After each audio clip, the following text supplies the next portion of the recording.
యేసుక్రీస్తునాథుని యందు మికిలి ప్రియ సహోదరి సహోదరులారా, తపస్సు కాల ధ్యానంలోనికి మీకందరికీ స్వాగతం, సుస్వాగతం. ప్రియమైన సహోదరులారా, యోహాను సువార్త 5వ అధ్యాయం 1 నుంచి 12 వరకు ఉన్నటువంటి వేద పఠన భాగంలో యేసు ప్రభు ఇచ్చినటువంటి ఒక స్వస్థతని గురించి మనం చదువుతూనే ఉన్నాం. బెతెస్దా కోనేటి వద్ద 38 సంవత్సరాల నుంచి పక్షపాతంతో పడి ఉన్నటువంటి రోగి దగ్గరికి యేసు ప్రభు వచ్చి అతనిని స్వస్థపరిచినటువంటి సాంఖ్యాన్ని మనం అక్కడ చదువుతూనే ఉన్నాం. ఇక్కడ యేసు ప్రభువు ఆయన దగ్గరికి వచ్చినప్పుడు ఆయనతో అడుగుతున్నటువంటి ఒక ప్రశ్న ఉంది, నువ్వు స్వస్థత పొందకోరుచున్నావా అని.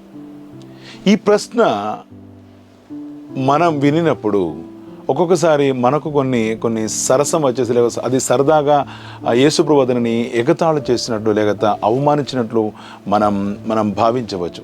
ఎందుకంటే 38 సంవత్సరాల నుంచి అక్కడ పడి ఉన్నటువంటి వ్యక్తితో యేసుప్రభు వచ్చి స్వస్థత పొందకోరుచున్నావా అని అడిగినప్పుడు, ఆ ప్రాంతంలో ఆ కొనేటి వద్ద పడి ఉన్నటువంటి ప్రతి ఒక్కరు కూడా స్వస్థత కోసం ఎదురు చూస్తున్నటువంటి సందర్భంలో యేసుప్రభు వచ్చి ఈ విధంగా అడుగుతున్నారు. ఉదాహరణకి ఒక హాస్పిటల్లో డాక్టర్ని కలవడానికి కూర్చున్నటువంటి రోగి దగ్గరికి వచ్చి, నువ్వు డాక్టర్ని కలవడానికి ఈరోజు హాస్పిటల్కి వచ్చారా అని అడిగినప్పుడు ఆయన ఏ విధంగా స్పందిస్తారా అని ఒకసారి ఆలోచించండి ప్రియమైన సహోదరులారా. కానీ యేసు ప్రభు అడిగినటువంటి ప్రశ్నకి ఒక ఉద్దేశం ఉంది. ఆ ఉద్దేశం ఏంటిదంటే, ఈ వ్యక్తి 38 సంవత్సరాల నుంచి అక్కడ పడి ఉన్నాడని యేసు ప్రభు గ్రహించారు. కావున అక్కడున్నటువంటి పరిస్థితులు ఆయన ఇమిడిపోయినటువంటి ఒక వ్యక్తిగా మారి ఉండవచ్చు. ఎందుకంటే ఆయనను కూడా స్వస్థత పొందుతారని, లేక తొందరగానే ఆయన స్వస్థత పొందవచ్చు అని చెప్పేసి ఆయనను తీసుకొచ్చినటువంటి వారు ఉన్నారు కావచ్చు. ఈ కొనటిల యొక్క అద్భుతం ఏంటిదంటే, దేవదూత ఆ నీళ్ళని కదిలించినప్పుడు దానిలోకి మొట్టమొదటిగా దిగిన వాడు స్వస్థత పొందుతారు. ఒకవేళ ఈ వ్యక్తిని అక్కడికి తీసుకొచ్చినటువంటి వారి యొక్క కుటుంబ సభ్యులు, ఆయన భార్య పిల్లలు కావచ్చు, వారు ఎన్నిసార్లు ట్రై చేసినా కానీ ఒకవేళ అతనికంటే ముందు చాలామంది దిగుతున్నారు కనుక వాళ్ళు ఆయనని ఈ నీటిలో దించలేక వాళ్ళు ఆయనని అక్కడి నుండి విడిచిపెట్టి వెళ్ళిపోయినటువంటి ఒక వ్యక్తి కావచ్చు. కావున ఒంటరితనం, లేక ఎవరు సహాయం చేసుకోవడానికి ఎవరు లేరు అని చెప్పేసి ఉన్నటువంటి ఆ విచారము, అదే విధముగా ఆయన యొక్క రోగ అవస్థ, ఇంకా ఇన్ని సంవత్సరాల నుంచి ఆయన ట్రై చేస్తున్నారు. 1 కాదు 2 కాదు 38 సంవత్సరాల నుంచి ఆ కొనేటిలో దిగడానికి కష్టపడినటువంటి వ్యక్తి అది సాధించినటువంటి సమయంలో ఒకవేళ తన యొక్క ఈ పరిస్థితిలో ఆయన ఇమిడిపోయినటువంటి ఒక వ్యక్తి కావచ్చు, ఇంకా నన్ను స్వస్థపరచడానికి ఎవరితోనూ కూడా సాధ్యం కాదు అని చెప్పేసి బాధపడుతున్నటువంటి, అదేవిధముగా తన యొక్క జీవిత పరిస్థితిని, తన యొక్క ఈ పక్షపాతాన్ని అర్థం చేసుకొని నా బ్రతుకు ఇందే అని అనుకుని జీవిస్తున్నటువంటి ఒక వ్యక్తి కావచ్చు. కావున యేసు ప్రభువు అతనితో అడుగుతున్నారు, నువ్వు స్వస్థత పొందకూర్చున్నావా అని. ఈ వ్యక్తి యొక్క మనసులో స్వస్థత పొందడానికి ఒకే ఒక మార్గం ఉంది. ఆ నీళ్లను కదిలించినప్పుడు దానిలోకి మొట్టమొదటిసారి దిగాలి. అందుకే ఆయన యేసు ప్రభుతో అంటున్నారు, ఆ నీళ్లు కదిలించినప్పుడు నన్ను నీటిలోనికి దించేవారు ఎవరు లేరని.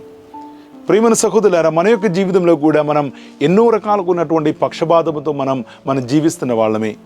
నేను ప్రారంభంలో చెప్పినట్లు మనము ఒంటరితనం అనే పక్షపాతంతో మనం జీవిస్తున్నటువంటి వాళ్ళం కావచ్చు, లేక నన్ను ఎవరు కూడా చూడడానికి లేదు అని చెప్పేసి, నన్ను ప్రేమించడానికి ఎవరు లేరని చెప్పేసి, నేను అందంగా లేనని చెప్పేసి, లేక నాకు ఇటువంటి మంచిగా మాట్లాడాలనుకున్నటువంటి సత్తా లేదని చెప్పేసి మనం వెనకకి మనం తిరుగుతున్నటువంటి వాళ్ళమే కావచ్చు. కావున ఎన్నో రకాలకు ఉన్నటువంటి పక్షపాతముతో మనం జీవించిన వాళ్ళమే.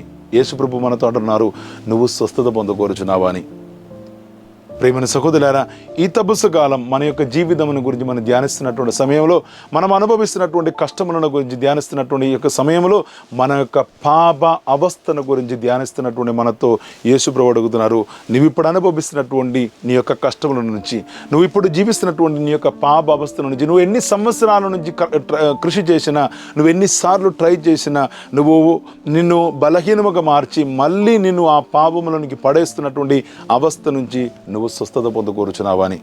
ప్రియమైన సహోదరులారా, మన యొక్క స్పందన ఏ విధంగా ఉంటుందని మనం ఆలోచించుకోవాలి. దేవుడు మనల్ని స్వస్థపరచాలనే ఉద్దేశంతో మన ముందు వచ్చి నిలబడుతున్నారు.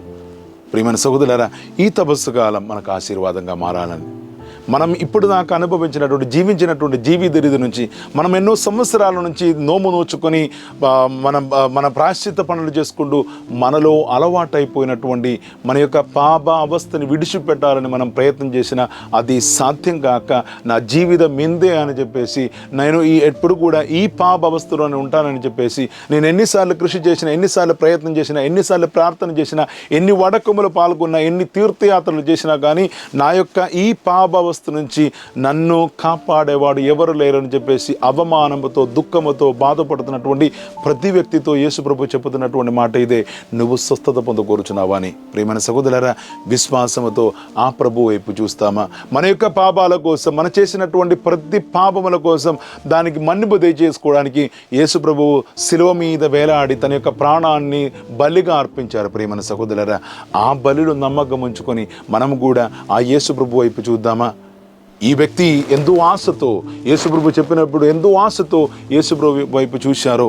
కానీ ఆయన ముందున్నటువంటి మార్గం ఇది ఆ నీటిలో దించాలని. కానీ ఆయన ఎంతో ఆశతో యేసుప్రభు వైపు చూసి ఉండవచ్చు. ఒక్కసారి మనం కూడా ఆ వ్యక్తిని మనం కూడా చూసుకుందాం, లేక మనం కూడా ఆ యొక్క సన్నివేశాన్ని మనం ఆలోచించుకుందాం. ప్రియమైన సహోదరులారా, సంతోషముతో, మనం ఓపికతో, మనం ఆశతో యేసుప్రభు వైపు చూద్దామా? ఆయన మన కోసం కార్చినటువంటి రక్తాన్ని, మన కోసం చిందించినటువంటి రక్తాన్ని, మన కోసం పడినటువంటి కొరడాల దెబ్బను ధ్యానిస్తూ, ప్రభువా నా యొక్క పాపముల కోసమే నువ్వు ఈ యొక్క కొరడాల దెబ్బలు తిన్నారు.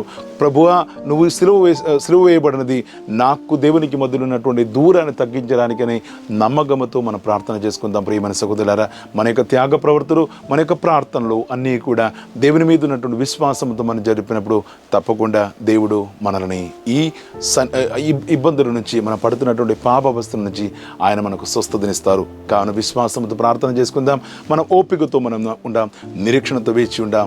దేవుడు మనల్ని ఆశీర్వదిస్తారు, మనల్ని దీవెనగా మార్చేస్తారు. మనం ఇప్పుడు అనుభవిస్తున్నటువంటి కష్టముల నుంచి మనకు విముక్తిని కలిగిస్తారు. ఈ విశ్వాసంతో మనం ముందుకు సాగుదాం. దేవుడు మనల్ని అందరినీ ధారాళముగా దీవించునుగాక, ఇప్పుడును ఎప్పుడును ఎల్లప్పుడును. ఆమేన్.